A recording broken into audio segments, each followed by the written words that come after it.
ada kukunya. Ikutik-ikutik, kukunya hilang.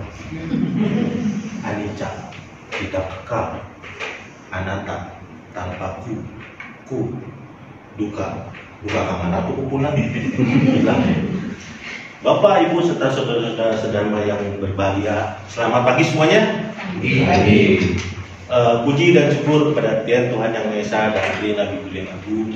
Pada hari ini saya dapat berkumpul bersama Bapak, Ibu, serta saudara-saudara sedharma untuk dapat membawakan Dharma di Nabi Kuliah Agung. Yang penuh kabar baik ini, izinkan saya membawakan materi dengan judul Keluarga Bahagia, Kita Sukaya atau Hanya Sukanya. Seyogyanya, ceramah yang baik adalah materi ceramah yang dibawakan dengan dasar kejujuran. Setuju? Pada hari ini saya akan membawakan materi tentang keluarga bahagia dan sejahtera. Karena minimal dalam keluarga saya bahagia. Saya ulangi ya, minimal dalam keluarga saya bahagia, tapi tidak tahu istri saya. Jika istri saya hari ini yang ceramah, dikhawatirkan bukan ceramah, tapi curhat. Bapak, Ibu, serta saudara-saudara, pada dasarnya, sebelum kita membahas keluarga bahagia, mari kita bahas tentang dasar dari keluarga itu sendiri. Keluarga terbentuk dari sepasang pria dan wanita yang saling cinta dan mencintai dan terikat dalam ikatan pernikahan. Apa dasar orang saling cinta dan saling suka? Pepatah lama atau peribahasa lama mengatakan, dari mana datangnya lintah? Dari sawah menuntut alih. Dari mana datangnya cinta? Dari transferan yang berulang kali. Bukan dong. Dari mata turun ke hati. Alasan utama orang jadi saling suka, saling jatuh cinta, umumnya adalah cantik, ganteng, benar, baik, perhatian, ya juga dong. Kaya dan mapan, iya lagi. Pada pembukaan tadi saya sulap yang mana ada semua hal memiliki makna bahwa semua hal di dunia itu akan berkaitan dengan tiga kondisi, yaitu anicca, anatta, dan dukkha. Begitu pula kecantikan, kekayaan, dan ketampanan. Bagaimana dengan kebaikan dan perhatian? Bapak, Ibu, serta saudara-saudara sedharma, pada dasarnya ketika semua orang sedang melakukan PDKT atau pendekatan terhadap gebetan, pasti akan perhatian, seperti nanya, kamu sudah makan belum? Makan dong, nanti sakit. Kamu sudah tidur dulu, tidur satu, nanti sakit. Kamu sudah cek kodam belum? Cek kodam loh, nanti sakit. Pada intinya, semua orang ketika melakukan pendekatan akan baik, karena semua orang akan berusaha menggunakan komplain terbaik mereka masing-masing untuk memikat hati pasangannya. Bahkan ada pasangan yang tidak baik pun, atau ada kelakuan pasangan tidak baik pun akan dilakukan pembenaran. Misalnya, ketika pacarnya cowoknya itu cemburuan atau posesif, ceweknya pasti bilang, dia itu bukan cemburuan, tapi perhatian. Atau ketika ceweknya pelit, cowoknya bilang, dia nggak pelit lagi, tapi irit. Bahkan ada pasangan yang ketika pacaran pun sudah melakukan ringan tangan dan sering menampar. Ceweknya masih bilang, dia nampar aku karena dia peduli dengan saya. Aduh, jangan deh ya, jangan. Nampar kok saya. Ini latihan menuju membina rumah tangga atau pelatnas dubus. Pembenaran semua ini akan membuat hubungan mereka hanya bersifat hanya sukanya saja. Dalam rumah tangga, semua akan dihadapkan pada harapan bahwa rumah tangganya akan berjalan dengan baik dan berkeluarga yang harmonis dan sejahtera atau keluarga kita sukaya. Oh, tidak semudah itu, Ferguson. Dalam prakteknya, acap kali timbul perselisihan dan perbedaan pendapat antara masing-masing individu yang menimbulkan perselisihan dan pertengkaran. Apalagi jika pernikahannya hanya didasarkan dengan alasan hanya sukanya tadi. Keluarga bahagia bukan hanya sukanya saja. Pepatah mengatakan, abang ada uang, abang sayang, abang tidak ada uang, abang dicendang. Ini ibu-ibu senang ya, bapak-bapak ya, kalau pepatah ini yang paling dirugikan. Tapi hati-hati, ada pepatah baru. Ada abang ada uang, abang sayang, abang kebanyakan uang, kelakuan pada datang. Banyak contoh keluarga yang tidak bahagia dikarenakan modal hanya sukanya saja. Misalnya seorang istri yang memiliki penghasilan yang lebih tinggi sehingga tidak menghargai suaminya, seorang suami yang ringan tangan dan sering melakukan kekerasan dalam rumah tangga, suami dan istri yang tidak mampu mendidik anak-anaknya sehingga mereka menjadi anak-anak yang tidak berbakti, dan masih banyak lagi contoh yang dapat kita temui di sekitar kita. Bapak, Ibu, serta saudara-saudara sedama, bagaimana mencari kriteria pasangan yang tepat itu? Dalam kitab 3 Nikaya 3 ayat 152 dan ayat 232, juga kitab Anggutara Nikaya 2 ayat 32, Sang Buddha bersabda, "Wahai rumah tangga, bila wanita dan pria mengharapkan hidup bersama, baik dalam kehidupan sekarang maupun kehidupan yang akan datang, maka mereka minimal harus memiliki 4 hal: keyakinan yang sama, sama sadar, sila dan perilaku yang sama, sama sila, kemurahan hati yang sama, sama caga, dan kebijaksanaan yang sama, sama banyak." Bapak, Ibu, serta saudara-saudara sedama, mohon perhatikan kata-kata sebanding. Karena ingat, sama bukan berarti sebanding. Bila kita menemukan atau bertemu dengan pasangan yang sama-sama Buddhis, belum tentu memiliki pemahaman dan pandangan yang sama dan sebanding tentang agama Buddha itu sendiri. Di mana tempat kita menemukan peluang untuk bertemu dengan pasangan yang sesuai dan sebanding? Wihara. Wihara memang bukan tempat cari jodoh, tapi kalau mau cari jodoh, di wihara.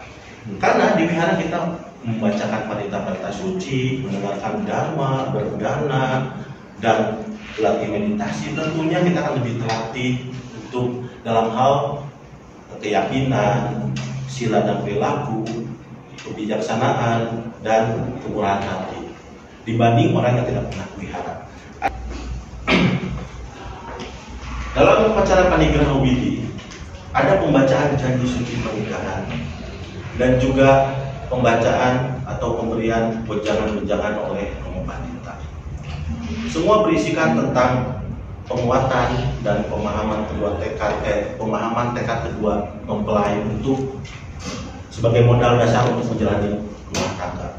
Dalam Tridharma dikenal dengan upacara adat yang bernama Ciotau, upacara adat pernikahan yang dinamakan Ciotau. Dalam Ciotau juga berisi banyak simbol-simbol moral yang harus dilaksanakan oleh kedua mempelai dalam menjalankan pernikahan. Di antaranya, ketika orang tua menyisir anak, itu memiliki makna bahwa sebelum anak-anak mereka memasuki dunia pernikahan, maka orang tua yang harus menyelesaikan masalah anak. Tapi ketika anak-anak sudah memasuki dunia pernikahan, maka anak-anaklah yang harus menyelesaikan masalah keluarga mereka tanpa lagi melibatkan orang tua. Ada juga simbolisasi melalui gantang atau literan gas, yang mana memiliki makna bahwa suami istri harus dapat mengatur pendapatan dan pengeluaran dalam keluarga sehingga mereka dapat sejahtera dalam hal ekonomi. Ada simbolisasi makan 12 mangkok yang memiliki makna bahwa dalam 1 tahun terdapat 12 bulan yang harus dilewati dan dinikmati bersama walaupun berbagai macam rasa bahagia, sedih, dan lainnya. Ada sedikit cerita juga ketika saya melakukan upacara Ciotau, yaitu ketika momen saya membuka penutup wajah istri saya, yang mana sebelumnya nenek saya berpesan, ketika kamu buka penutup wajah kamu, injak kakinya. Nah, ketika momen itu saya buka penutup wajah istri saya dengan cara menggulungnya dengan kipas. Apa yang terjadi? Karena fokus kaki saya diinjak. Ternyata istri saya juga telah diberitahu oleh akonya supaya injak kaki suami kamu. Ini memiliki simbolisasi atau makna siapa yang akan mendominasi di dalam keluarga. Terlepas hal itu, untungnya saya terlalu fokus dan tidak sadar.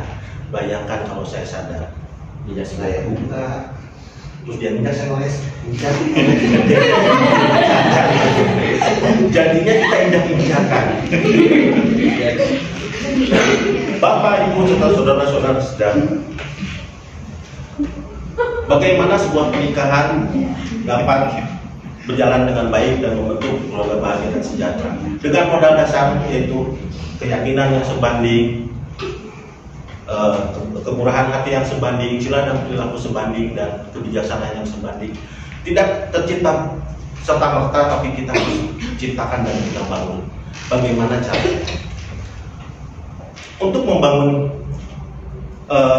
keyakinan terhadap Tuhan yang Maha Esa dan tidak pikir bisa dengan cara mengajak keluarga untuk wihara dan mengajak anak ke sekolah minggu. Yang kedua, berdoa dan membaca parita di rumah secara rutin. Yang ketiga, bisa dengan cara melaksanakan persemayanan-persemayanan dharma. Bagaimana untuk meningkatkan sila dan perilaku sebanding dalam keluarga? Pertama, berkata halus dan jujur.